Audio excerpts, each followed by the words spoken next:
നെൽപ്പാടങ്ങളും വലിയ മലനിരകളും അതിരിടുന്ന മനോഹരമായ താങ്കോക്ക് നദി സഞ്ചാരികളെ നയനസുന്ദരമായ കാഴ്ചകളിലേക്ക് കൊണ്ടുപോകാൻ കാലുകൊണ്ട് തുഴയുന്ന 2000-ലധികം വരുന്ന ബോട്ടുകൾ, അതിഥികൾക്ക് താമസിക്കാൻ പ്രകൃതിയോട് ഇണങ്ങിയ ഭംഗിയുള്ള കോട്ടേജുകൾ,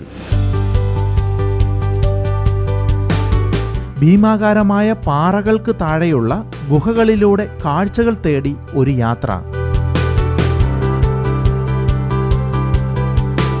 കാണാം വിയറ്റ്നാമിലെ നിൻബിൻ നഗരത്തോട് ചേർന്ന താങ്കോക്ക് നദിയിലൂടെയുള്ള ഒരു ബോട്ട് യാത്രയുടെ വിശേഷങ്ങൾ.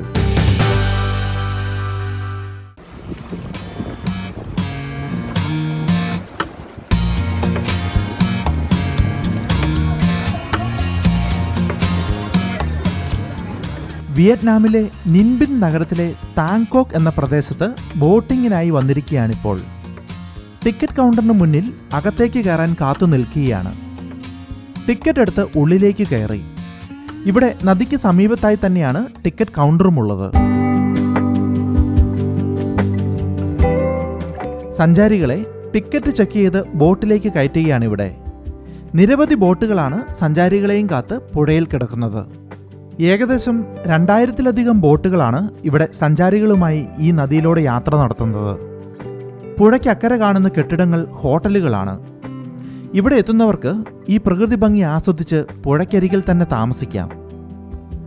ഈ കാണുന്ന 768 നമ്പർ ബോട്ടിലാണ് ഞാൻ കയറാൻ പോകുന്നത്.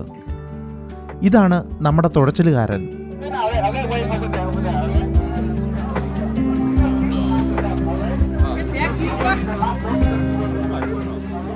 തോണി അങ്ങനെ മുന്നോട്ട് നീങ്ങിത്തുടങ്ങി. ഇവിടുത്തെ ഏറ്റവും വലിയൊരു പ്രത്യേകത ഇവർ ബോട്ട് തുഴയുന്നത് കാലുകൊണ്ടാണ് എന്നതാണ്. എന്നെ അതിശയിപ്പിച്ച ഒരു കാഴ്ചയാണിത്.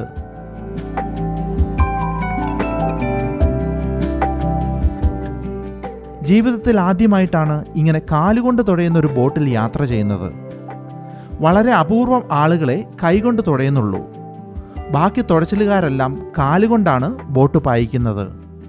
വടക്കൻ വിയറ്റ്നാമിലെ ഒരു പ്രശസ്തമായ വിനോദസഞ്ചാര കേന്ദ്രമാണ് താങ്കോക്ക്. താങ്കോക്ക് ഗ്രാമത്തോട് ചേർന്ന് സ്ഥിതി ചെയ്യുന്ന ഈ പ്രദേശത്തിൻ്റെ ഏറ്റവും അടുത്ത നഗരം നിൻബിനാണ്.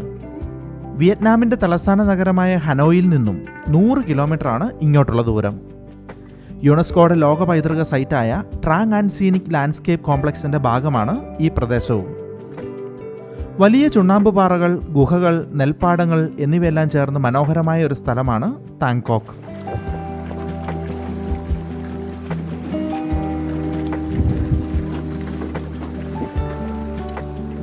താങ്കോക്ക് നദിയിലെ ചെറിയൊരു ആർച്ച് ബ്രിഡ്ജിന് അടിയിലൂടെ മുന്നോട്ട് പോയിക്കൊണ്ടിരിക്കുകയാണ്. ഈ ഭാഗങ്ങളിലൊക്കെ പുഴയ്ക്ക് ഒരു തോടിൻ്റെ വലിപ്പമേ ഉള്ളൂ.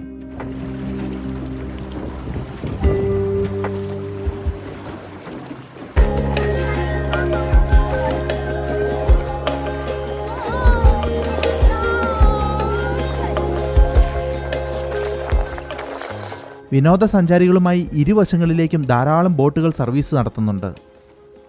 യാത്രക്കാരിൽ ഏറിയ പങ്കും വിദേശ വിനോദസഞ്ചാരികളാണ്. ഇരുവശങ്ങളിലും ചെടികളും മരങ്ങളും ദൂരെ വലിയ മലനിരകളുമൊക്കെയായി മനോഹരമാണ് ഈ പ്രദേശം. പുഴയിലെ വെള്ളം അത്ര തെളിഞ്ഞതല്ലെങ്കിലും മാലിന്യങ്ങളൊന്നും ഇവിടെ കണ്ടില്ല. തദ്ദേശീയരും വിദേശികളുമായി ലക്ഷക്കണക്കിന് ടൂറിസ്റ്റുകളാണ് ഇങ്ങോട്ടെത്തുന്നത്. അതുകൊണ്ട് തന്നെ നദിയും പരിസരവുമെല്ലാം വൃത്തിയോടെ സംരക്ഷിക്കുന്നതിൽ ഇവർ അതീവ ശ്രദ്ധാലുക്കളാണ്. പുഴയുടെ തീരത്തായി ഒരു സ്ത്രീ പഴങ്ങളും പാനീയങ്ങളുമൊക്കെ വിൽക്കാനായി ഇരിക്കുന്നുണ്ട്.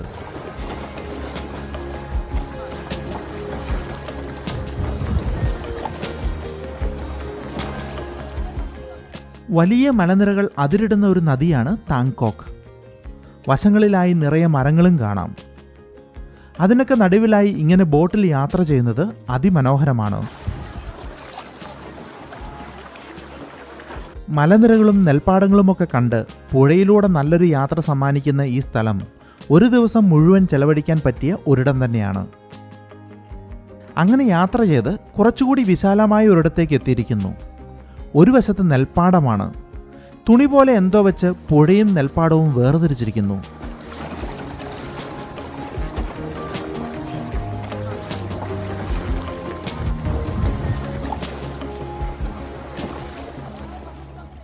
ചിലയിടങ്ങളിലൊക്കെ എത്തുമ്പോൾ ചുണ്ണാമ്പ് പാറകൾ പല ആകൃതിയിൽ രൂപപ്പെട്ടിരിക്കുന്നത് കാണാം. അങ്ങനെ വീണ്ടും മുന്നോട്ട് പോയി ബോട്ട് ഒരു ഗുഹയിലേക്ക് കയറാൻ തുടങ്ങുകയാണ്.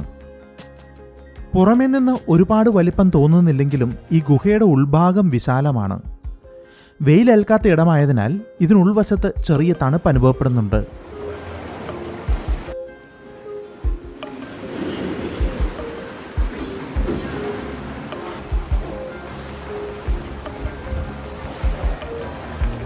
വീണ്ടും നെൽപ്പാടങ്ങൾ നിറഞ്ഞ ഒരിടത്തേക്കെത്തി. നദിക്ക് ഇരുവശവും നെൽപ്പാടവും അതിരുകളിൽ വലിയ മലനിരകളുമൊക്കെയായി അതിമനോഹരമാണ് ഈ പ്രദേശം. നിരവധി പക്ഷികളെയൊക്കെ കൃഷിയിടങ്ങളിൽ കാണാം. ലോകത്തിൽ ഏറ്റവും കൂടുതൽ അരി ഉൽപ്പാദിപ്പിക്കുകയും ഉപയോഗിക്കുകയും ചെയ്യുന്ന രാജ്യങ്ങളിൽ ഒന്നാണ് വിയറ്റ്നാം. വിയറ്റ്നാമിൽ ഇതുപോലെയുള്ള നിരവധിയായ പാടങ്ങൾ രാജ്യത്തിൻ്റെ വിവിധ ഭാഗങ്ങളിലുണ്ട്. വിയറ്റ്നാമിലെ അരി ഉൽപ്പാദനം 1961 8 മില്യൺ ടൺ ആയിരുന്നത് ഇന്ന് 44 മില്യൺ മെട്രിക് ടണ്ണിലേക്ക് എത്തിയിരിക്കുന്നു.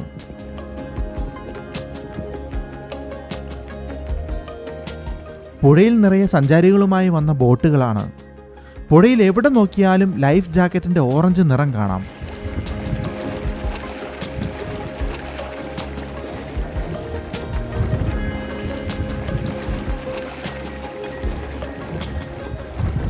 വീണ്ടും ബോട്ട് മറ്റൊരു കേവിലേക്ക് കയറുകയാണ്. ഇവിടെ ഗുഹയ്ക്കുള്ളിലൊക്കെ ലൈറ്റുകൾ നൽകിയിട്ടുണ്ട്. നേരത്തെ കണ്ട ഗുഹയേക്കാൾ ചെറിയ ഗുഹയാണ് ഇത്. ഏതാനും നിമിഷങ്ങൾക്കകം കേവിൽ നിന്നും പുറത്തേക്കിറങ്ങി.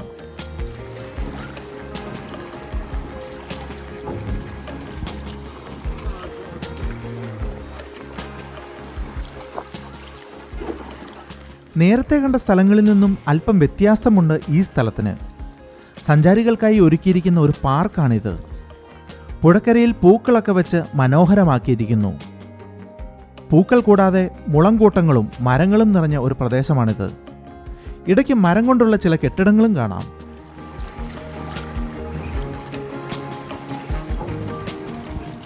ഇനി ഇവിടെ നിന്നും വന്ന വഴിയെ തിരിച്ചു പോവുകയാണ്.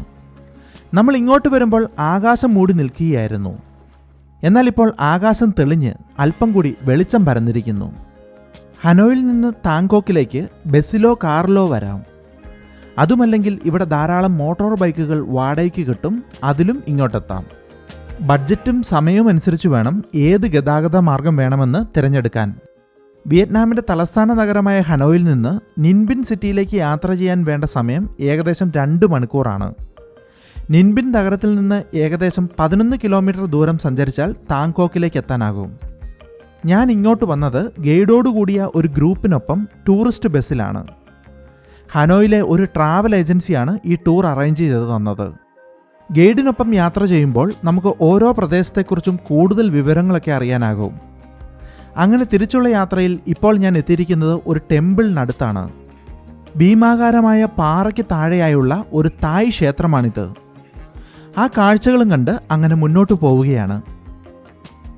സൈക്കിൾ ചവിട്ടുന്ന രീതിയിലാണ് ഈ സ്ത്രീ ബോട്ട് തുഴയുന്നത്. നമ്മുടെ ബോട്ട് യാത്ര ഏകദേശം അവസാനിക്കാറായിരിക്കുന്നു. ഈ കാണുന്നതെല്ലാം സഞ്ചാരികൾക്ക് താമസിക്കാനായി ഉണ്ടാക്കിയിരിക്കുന്ന കോട്ടേജുകളാണ്. എല്ലാം നല്ല ഭംഗിയുള്ള കോട്ടേജുകളാണ്. അങ്ങനെ താങ്കോക്കിലെ സുന്ദരമായ കാഴ്ചകൾ സമ്മാനിച്ച ബോട്ട് യാത്ര ഇവിടെ അവസാനിക്കുകയാണ്. ഈ വീഡിയോയെക്കുറിച്ചുള്ള നിങ്ങളുടെ അഭിപ്രായങ്ങളും നിർദ്ദേശങ്ങളും ദയവായി താഴെ കമൻറ്റ് ചെയ്യുക. കൂടുതൽ വിയറ്റ്നാം വിശേഷങ്ങളുമായി വീണ്ടും കാണാം. Thanks for watching.